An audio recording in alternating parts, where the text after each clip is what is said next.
Hi, good afternoon, everyone.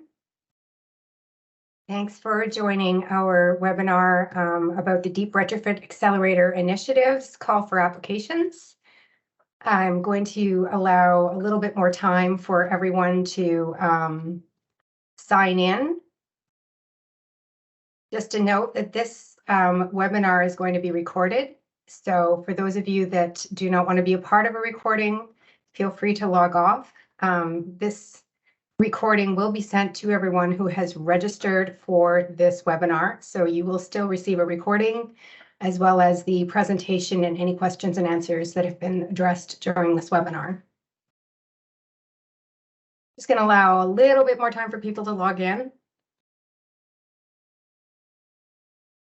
And again, this meeting will be recorded. The question and answers section of Microsoft Teams, and I think you'll see it in the upper right-hand corner of your screen, is how we will be communicating with the participants of this meeting. And you'll notice that in the chat, we have pinned a link to the application guide. Sorry, not the chat, the question and answers section. We've pinned a link to the application guide, and we have also pinned some information about Government of Canada recordings. And so you can read a little bit more about access to information privacy and how we will be using the webinar information.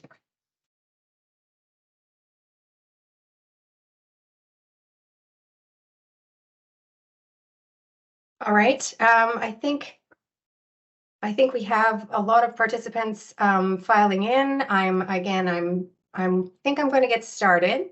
So just to introduce myself, my name is Diana Miller. I am the Senior Manager of the Deep Retrofit Accelerator Initiative for Natural Resources Canada's Office of Energy Efficiency. This is a webinar that is going to cover off some elements of the program and how to apply. So thank you all for joining us today. I just have some housekeeping items very quickly to cover. So again, this is a note that we are recording this session. For those of you not wishing to be a part of a recording, feel free to log off. As having registered for this webinar, you will receive a link to the recording so that you can still see what was covered during the presentation. You'll also receive a copy of the presentation as well as questions and answers that have been covered during this presentation. So feel free to log off if you do not want to be a part of a recording. All right, another element that I just want to cover very quickly is the fact that we do have a lot of participants that seem quite interested in obtaining funding for performing a retrofit of one or several of their own buildings or those that they're managing. So this is not that type of program. We do not fund actual retrofits. So the program does not cover capital costs such as equipment or machinery or things like that to implement an actual retrofit. So if that is something that you're looking for, there are other Government of Canada programs that cover that.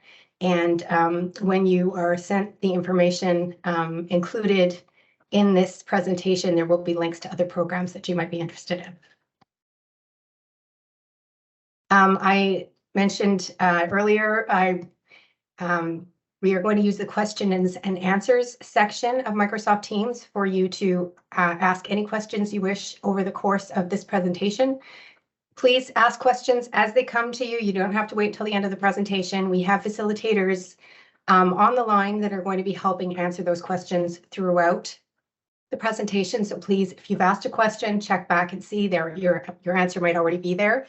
Yeah, by all means, submit any questions that you have. We'll try to get to as many as we can during the presentation and the questions and answers section at the end. And for those that we were not able to get to, we will endeavor to answer any or all of them. And we will be sending a questions and answers document to all participants of this webinar and all that have registered for this webinar via email. And you'll also receive a link to the recording and this PowerPoint presentation. So I encourage all of you to follow along in the application guide for the program. The link, I mentioned it's in the chat, but it's not. It's in the questions and answers section. So it's pinned at the top of that section. So please follow along and make things a little bit easier for you. And again, I'd like to reiterate that this meeting is being recorded. And with that, I'm going to just pass the mic over to the Director of the Buildings Division of the Office of Energy Efficiency. It might go over that way. There we go. Jerome Bilodeau. So Jerome. Hello, Diana. First, I want to welcome everybody to this info session. We have a lot of you on the line, and that's fantastic. We had a lot this morning as well. I wanted to provide a little bit of context before we delve into the details and the specifics of this particular call for applications. So, of course, as you know, we do have at the national level net zero goals for 2050. And when it comes to the building sector, it means that we need to retrofit a lot of our existing buildings, given that they're going to be standing still, most of them, by that date. So the Government of Canada has taken a number of initiatives, and as well as initiatives we're seeing at the provincial level, territorial level, municipal level, and outside government as well. So there's a series, we're seeing an emergence of a lot of programs and initiatives, right? So a lot of incentive programs for buildings and building retrofits on one hand, and also a lot of progress on things like codes and regulations to bring up the performance and transform the market in general. Now, it's a lot. And what we've been hearing from a lot of stakeholders, building owners, is that undertaking a retrofit in this environment is, in some cases, can be hard, confusing, overwhelming. There's a lot of barriers. There's a lot of players. There's a lot of steps, especially if we want to do a deep retrofit. And we'll talk about what that means later on. And there's a gap in the market. There's a gap. There's a need for some supporting organizations that will help, that will guide building owners in navigating this complex retrofit process. Now, we're starting to see some of these groups emerging across Canada, and I can't name names, but I'm hoping that you're aware of who I'm talking about here. Some people call them retrofit accelerators, hence the name of this program. Some people call them concierge services, market development teams, retrofit enablers. They're essentially the groups that provide an expertise and to building owners in a certain area, in a certain segment, to help them overcome market barriers and to also help innovate and create new ways, streamlined ways, better ways, faster ways to undertake the retrofits we know we need. So this program broadly has three objectives, which you may have seen on our website. First is to build capacity for and address barriers to deep retrofit project development and implementation in Canada. Second is to facilitate, and emphasis on the word facilitate, the development of deep retrofit projects in Canada. And lastly, to contribute to transforming the building sector in support of our broader climate goals. So really, we're talking about market transformation here. So I'll tell you very briefly about what this program or this call for applications in particular supports and what it does not support or not directly supports. And Diana will go in a lot more detail in a moment, but I just wanted to give you a bit of flavor here. So in the spirit of what I mentioned earlier, these groups that are helping, that are there to help building owners navigate the retrofit ecosystem and to also kind of build this capacity that's needed. The way we are outlining that in the particular program is we're looking for projects or proposals rather from organizations that want to do at least four things. One is to originate retrofit projects, and that means identifying and aggregating projects. Two is, and this is a big category, is to guiding and supporting building owners throughout that process, especially helping them through the pre-development stage, but also shepherding throughout the process as well during the implementation. Three is those groups that will also work with identifying all the funding and stacking and putting together the finance or the funding that's required to make these projects happen. Because as I mentioned, there's a lot of funding and financing out there, utilities, governments, banks, all these folks, private capital. Putting that together can be daunting in this very evolving space. And lastly, and very importantly, groups that will also conduct capacity building activities in this space, which means developing new, novel, replicable, standardizable approaches to the retrofit process. And so we'll talk about what that means, but we're looking for those kinds of groups that do all of those things together. So we some people, as I said, call them accelerators, enablers, and so on. There's different names for them, but you can get the sense. And these groups, we hope, the ones that we fund, will become focal points, resources for building owners and the broader ecosystem in their region and in their market segment. What this program does not support, or at least this call for applications, I want to be clear, and Diana mentioned that this call for application does not fund the retrofits themselves. So if you're looking for funding to change out your heating system or put in some insulation, this is not the program for you. And in a similar way, this program, again, I mentioned what we are supposed to support. If you're an individual building owner and you have 3 or 4 buildings and you want to do some audits and things like that, you're eligible, but I would argue that, you know, other projects, other initiatives, applications that follow more along the lines I mentioned earlier will have more of a chance. So if you're a group that wants to support owners of warehouses or hospitals and really help them figure out and navigate this process and also build capacity in that space, that has a good chance of scoring highly in the evaluation. Whereas if you're in one group that has a couple of buildings and you want to look at the work for yourselves, maybe a bit more challenging. But if we encourage you to speak to us to understand, you know, if your project fits well in the program or if there's some things perhaps you could tweak to have more chance of funding. So we'll go through that throughout today.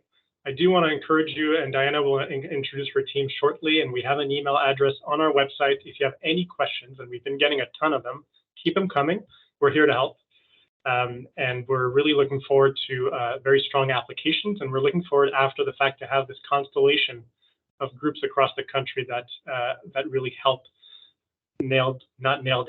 strike down some barriers in the building space. So again, big thank you to everyone for joining us and for Diana, and we'll go in more detail now. Diana. Great, thanks, Jerome. Yes, that's all really helpful information, Jerome. I just realized I forgot to mention one thing in the housekeeping items. You will probably all notice that your cameras and your microphones don't work and that there is no chat function available for this particular webinar. Again, there's no chat function. We're using the questions and answers only. We will not be able to see you if you raise your hand. So again, please just ask your questions in the questions and answers section.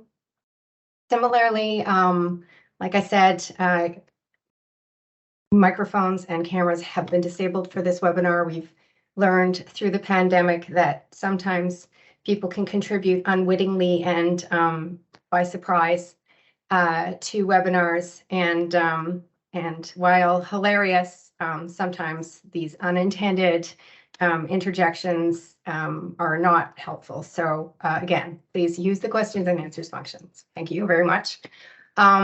I'd like to begin my presentation first by acknowledging the land on which we gather is the territory of the First Peoples of Canada, and they are the original stewards of our environment, our lands and water and air. And their significant contribution to Canada's environmental and climate change goals and ethos is very apropos given our subject matter today. On a personal note, I live in Ottawa, so I'm joining you today as a third-generation settler from the traditional unceded territory of the Anishinaabe region, nation, sorry. Since this is a virtual meeting, I also acknowledge the fact that many of us are participating from all over Canada, different places. So you'll be joining us from other traditional territories. So I encourage you to take a moment to just reflect on that and to acknowledge and learn about and learn from and engage with the First Nations or Inuit or Métis nations and people in your own regions. I'd like to introduce my team very quickly. And so we have a couple on camera and a couple that are not on camera, but for those of you that are on camera, wave and everybody can get a sense of who we have here joining us today. So the two senior managers in the program are Alison Noble and Karine Brunet. So they're leading the charge. And we also have Ashley Mascarenhas and Karen Boutros as project officers as well, program officers, pardon me. And also joining us today is Megan Desormeaux, and she's in charge of the DRE, or Deep Retrofit Accelerator Initiative mailbox. So the chances are you're going to be hearing a lot from her if you're corresponding with us. So thank you, team, for joining us today. And I'll just jump right into the subject at hand, which is deep retrofits. So what is a deep retrofit? There's a lot of definitions out there, and when we were trying to nail this down as a program, this is what we landed on to try and encourage. What we want is to be a holistic approach to upgrading buildings and optimizing energy performance. And by holistic approach, of course, I mean, that you're taking a look at not just the retrofit, but how the retrofit fits in with everything else about that building or structure that you're looking at. And by looking at multiple systems, so you're not just looking at lighting or roofing or siding, you're looking at the whole picture, then, there's a better chance that you're going to achieve the savings that you were hoping for. And again, we're talking about deep retrofits. We know that they're hard, long, expensive. So what we're really trying to do is to kind of make inroads in that part of the market. Typically, a deep retrofit can save 50% or more, and we say up to 50% or more in energy consumption, or up to 80 to 100% in GHG savings. And we know that this is possible. We've seen it elsewhere. It's not easy, and we know that, and that's why we're here, and that's why we're launching this program. So moving on. The objectives. Now, Jerome already mentioned this when he was speaking to us. The program has 3 main core objectives. We're supporting third-party organizations, and as Jerome mentioned, it might be called deep retrofit accelerators. We could call them concierge organizations, market development teams, what have you. But we're supporting organizations like many of you here today to help make deep retrofits a reality in Canada.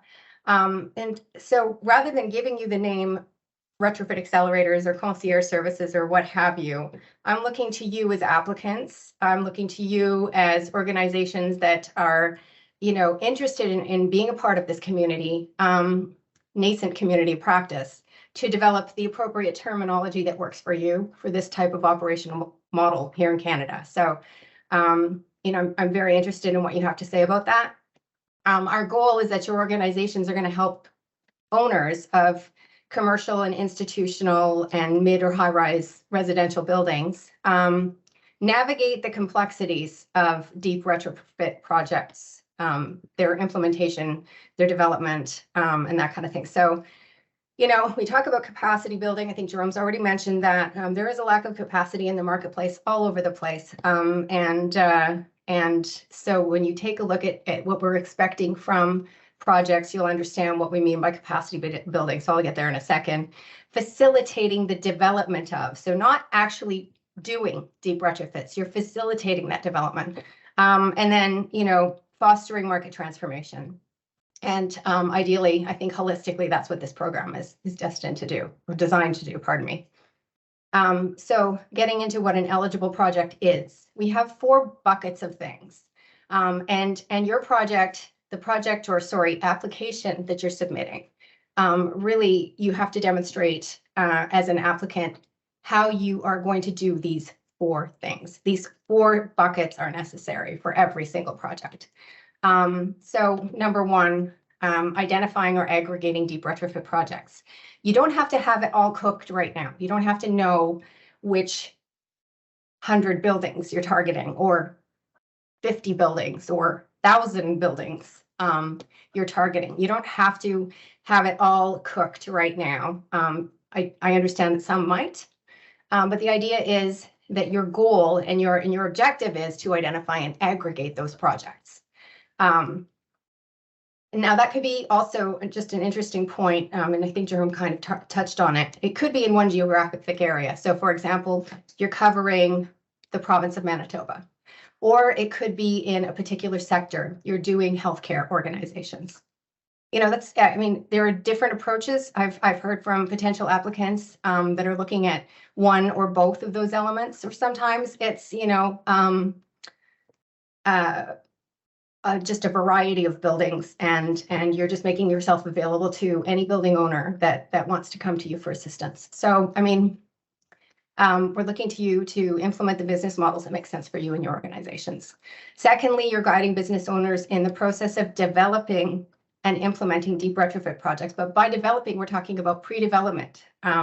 So you could be helping them carry out their own audits, or sourcing an audit, or identifying measures. You're helping them find or carry out feasibility studies, doing business case development, other activities associated with planning a retrofit project, and even, you know, helping them find service providers. So for implementation, helping them find someone to carry out their retrofit or manage their retrofit, including also reporting and maybe even labeling, measurement, verification.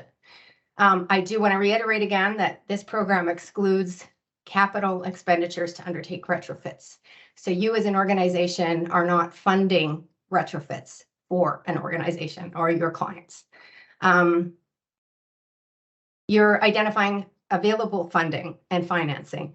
And this could include supporting building owners as they're looking for public or private funds, going to banks or other financiers. It could be helping them find rebates or incentives from other government programs or crown corporations or utilities. You could also work, but you could also work with lenders or banks to maybe develop novel approaches, which moves me into number 4, conducting capacity building activities, and developing or implementing novel, standardized, or replicable approaches to deep retrofits.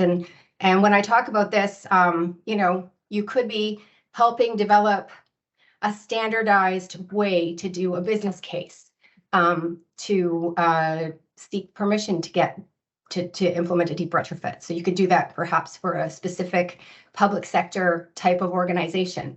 So then, you know, for schools, so then all schools can apply, you know, because you're making it easier for them. For example, you could be developing methods or tools to support carbon audits or energy audits. You could be developing retrofit project management or implementation approaches, reporting or measurement approaches. So there's any number of things that you could be doing to help not just individual building owners and managers, but the buildings community across Canada writ large by making it faster and easier, and less painful to plan and implement retrofits. So as Jerome mentioned, if you're a building owner or manager and you're looking for funds, you're not going to see yourself in all these 4 buckets. And so you're not an eligible applicant. But if you're a building owner or manager and you want to undertake deep retrofits, and even though you're not looking for capital expenditures, you still want to, for example, do audits and seek financing and do commissioning and maybe other elements that are considered eligible in the application guide, your project is technically considered eligible, but it doesn't necessarily fall within the spirit of the program.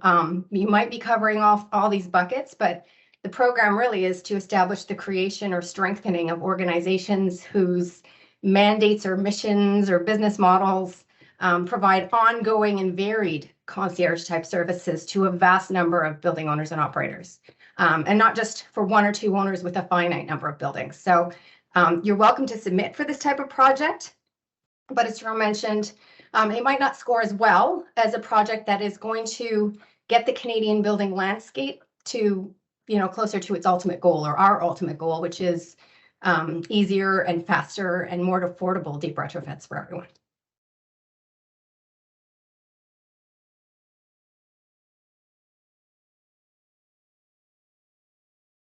There are asset criteria as well. So this is to say, when I say an asset, these are not necessary for your application. And if your application does not cover any of these elements, you are equally eligible to be considered financing.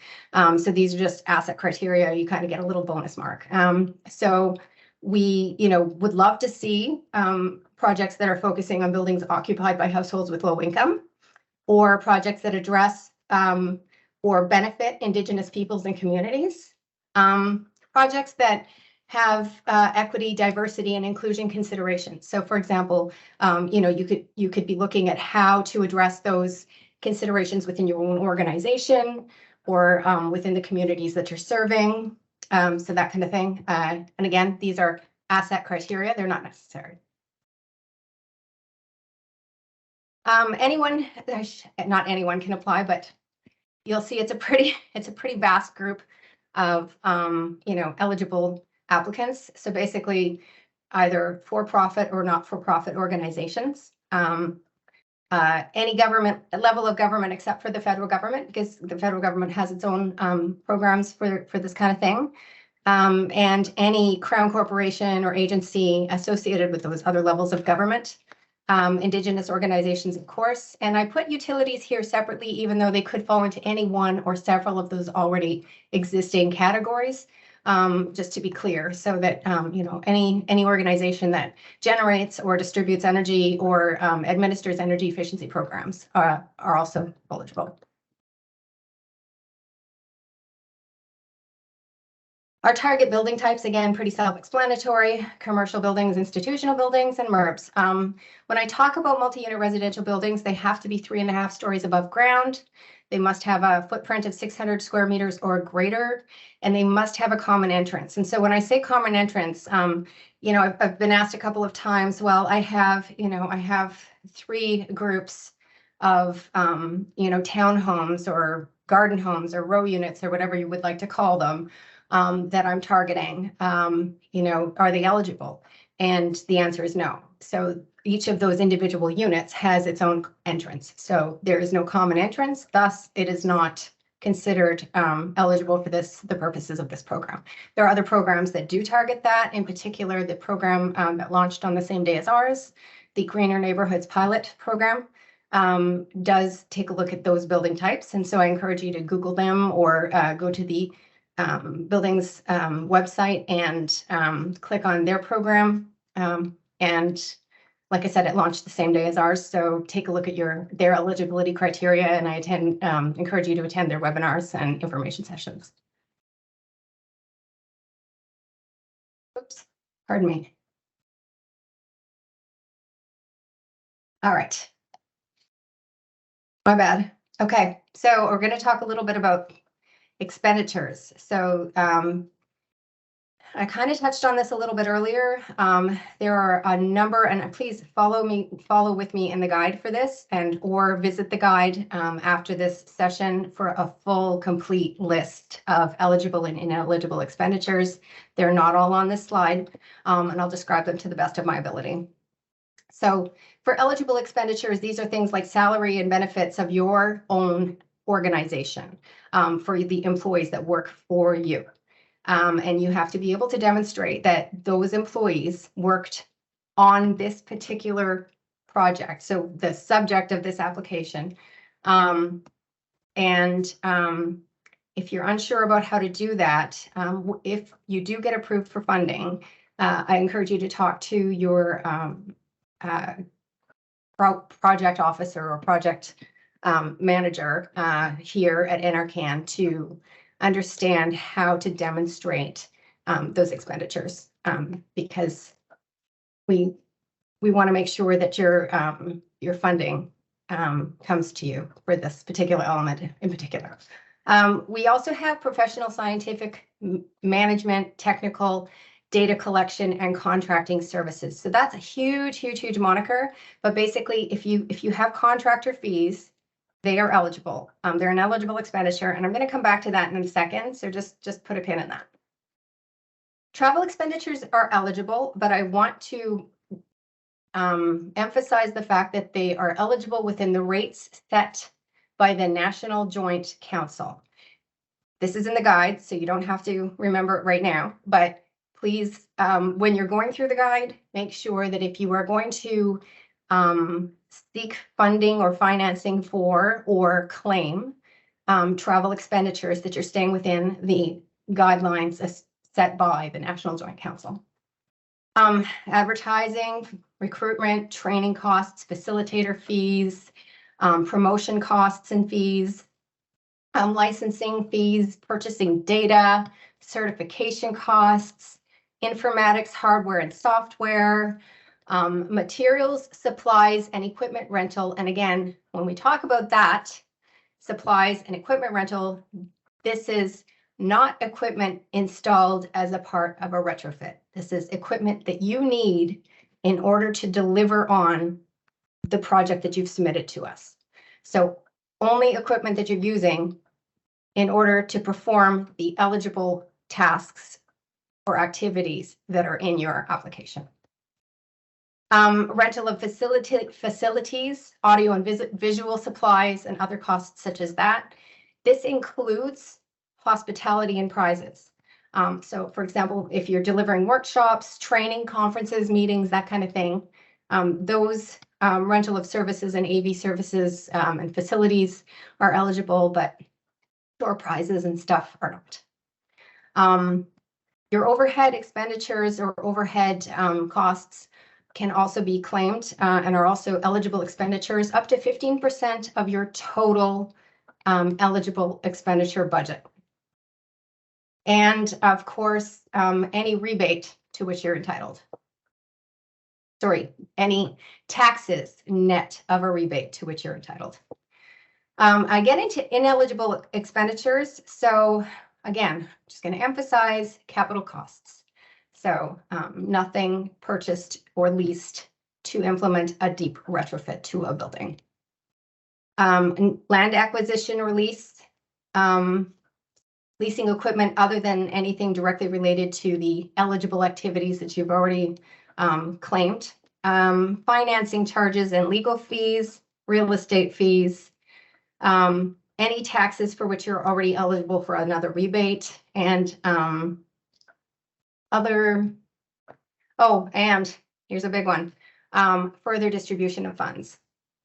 So I've received questions about this. I'm going to do my best to kind of get rid of any fuzziness around it.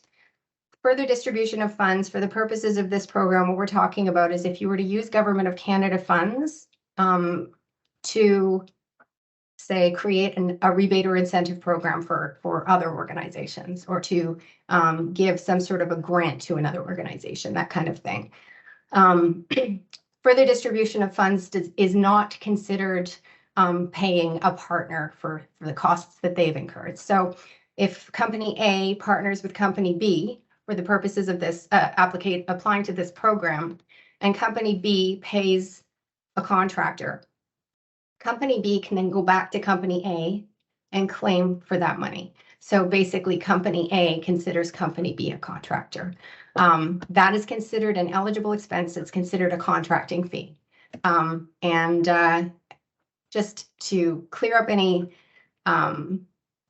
confusion around it, when if you were approved for funding and you're drafting an agreement with the Government of Canada, a contribution agreement or a funding agreement, I encourage you to talk to your project officer, and they will guide you through that and how to treat those types of relationships.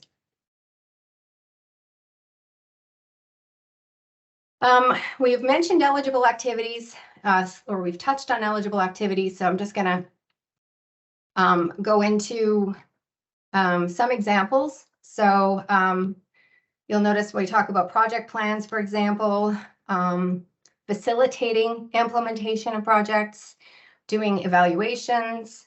Recommissioning is an interesting one here. We look at building commissioning and recommissioning as being a pretty useful measure, particularly if you're looking at a suite of buildings in your portfolio, or in your, in the group of, identified buildings that you have in your project submission. And, maybe not all of them are candidates for deep retrofits after all. That's not to say that commissioning can't be done, or recommissioning. And, you typically see still energy savings there. And the good news is that it helps both you and the building owner understand how that structure is operating and how it can be operating better. And even better than that, it gives your client organization probably a much better energy literacy or energy efficiency literacy, which in turn, in the longer term, will also help when they go to maybe implement a deep retrofit in the future. I mentioned here benchmarking, reporting, and labeling. And energy managers, that's another neat one. And this could be you training your own energy managers. It could be getting training for energy managers for client organizations. It could be developing energy manager training or hiring energy managers. So another neat element. When I talk about benchmarking though, and reporting and labeling, if and when, and I'm hoping it's when, your projects or your projects get to this phase where you're ready to actually hold the hand of your client and they're about to jump into a deep retrofit, we encourage you to use the portfolio manager energy building benchmarking tool. So the reason being, we get to see a really good baseline performance, and then we get to understand over the life of the retrofit and at the end of the retrofit where the energy savings are happening or if they're happening. So it's really, really great, not just for you and your client organization, but for us as well. And it's a great learning tool for not just the Government of Canada, but others who use aggregated Government of Canada data. So just a really great tool. And we encourage you to all give it a shot if you're not already doing it. So the program was allocated $185.5 million between this April, so April 2023, to March 2027. We're asking all applicants to disclose all anticipated funding sources. Now, I know that you don't know right now where all of the money is going to come from for the things that you're asking for and the activities that you're planning. And that's fine.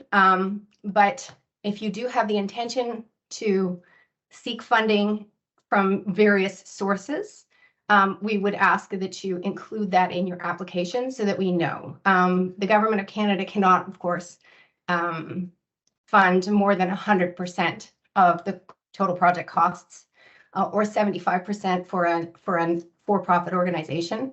So we would not want to find ourselves in a situation where we're asking for money back because we are funding more than 100% of the project costs. We have a separate funding envelope for Indigenous applications.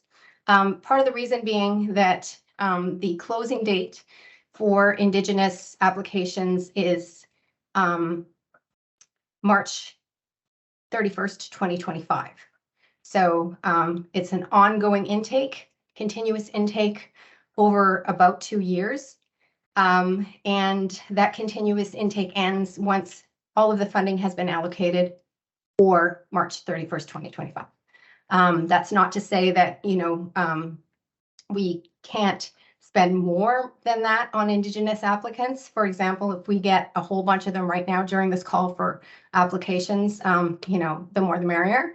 But for those that are not ready to apply immediately, the application deadline has been extended for 2 years so that you can get your applications ready and apply when you are ready.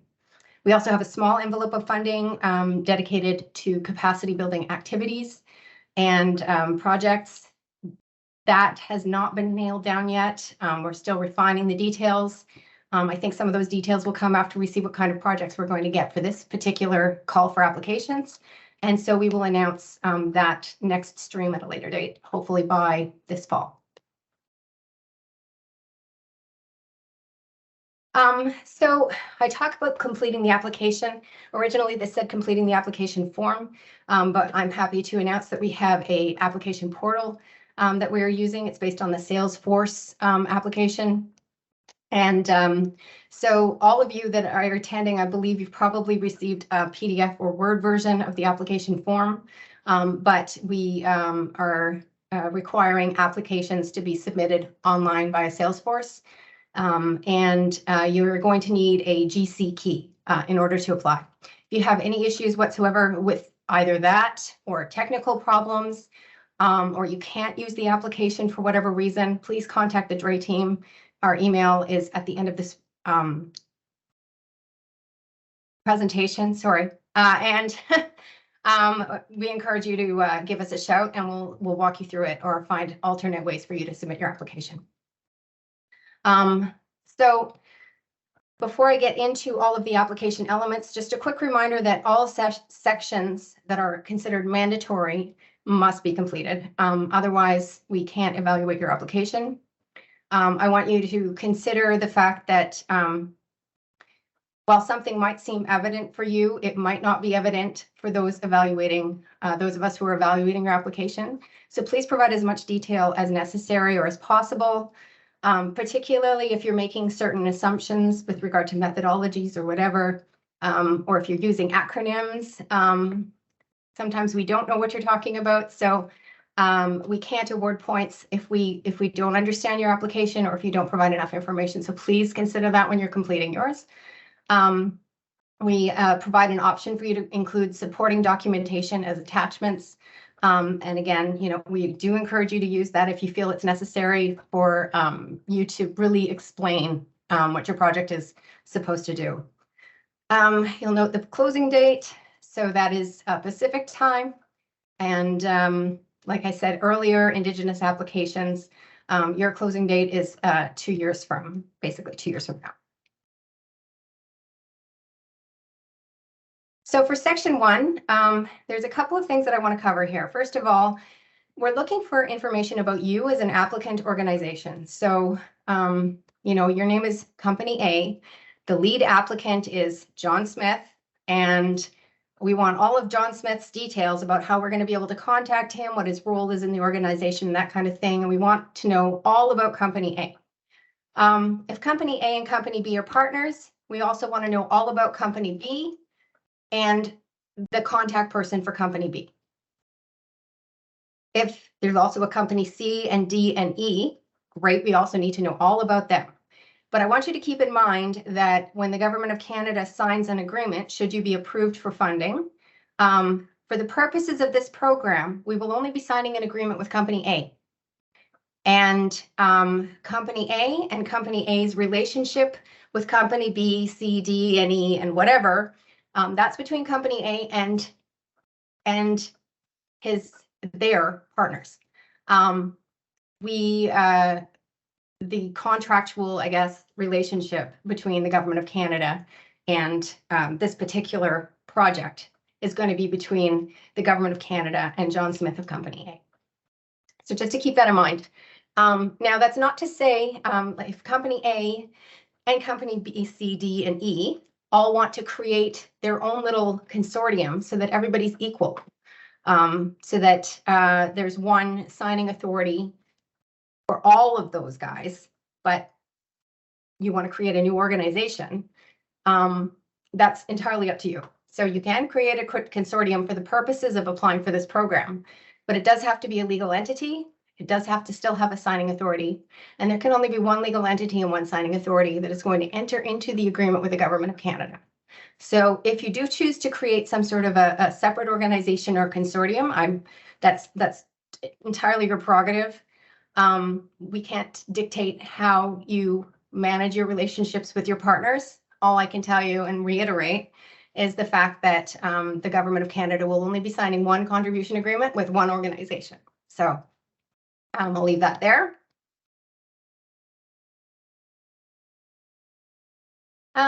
Section 2 is ridiculously important. It is probably worth the most points in the evaluation process, and for good reason. There's a lot of information here that we need from you.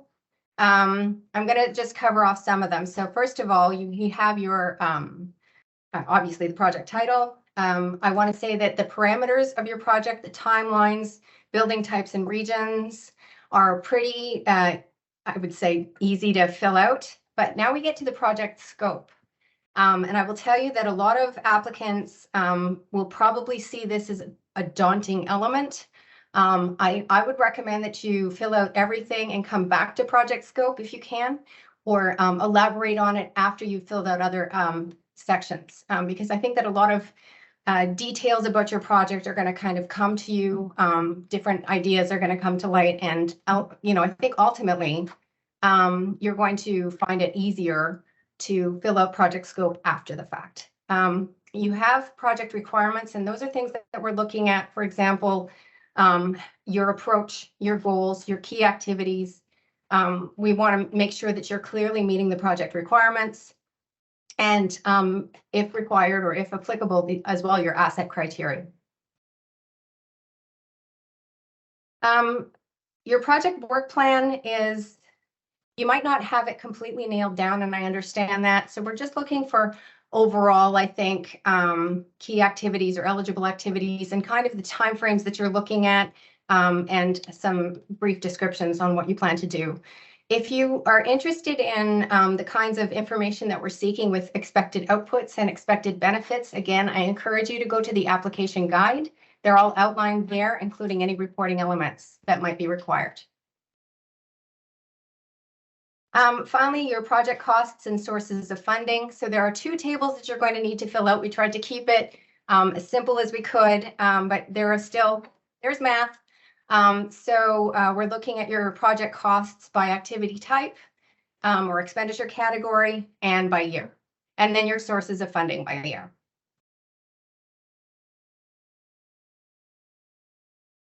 Section 3, so this is your risks and mitigation strategy. You will be graded on that as well, so that is an essential element. There are 2 elements here that are optional, so you can talk about your Indigenous, how you are incorporating Indigenous considerations into your project, or how your project might be benefiting Indigenous peoples, as well as your equity, diversity, and inclusion considerations. And then we're going to look at how you plan to disseminate knowledge and information. And this is important, and it also kind of leads into other supporting organizations. So what we would really like to see is how you are using other organizations, you know, their networks or their, I guess, social media, for example, or their in-person meetings.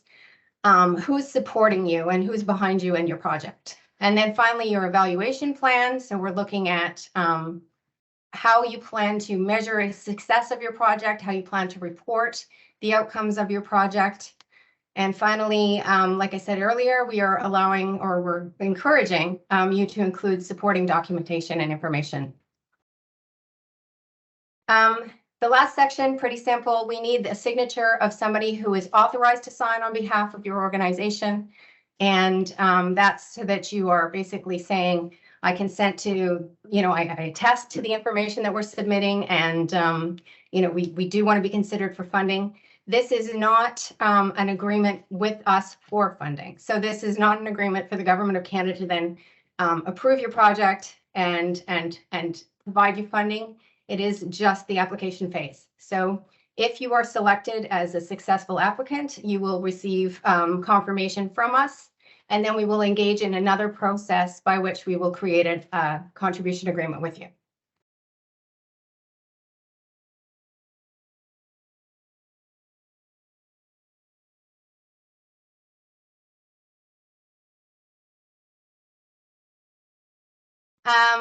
We have several programs that the Government of Canada and some of our partners are offering that might be of interest to you, that you might wish to consider seeking out funding from as well.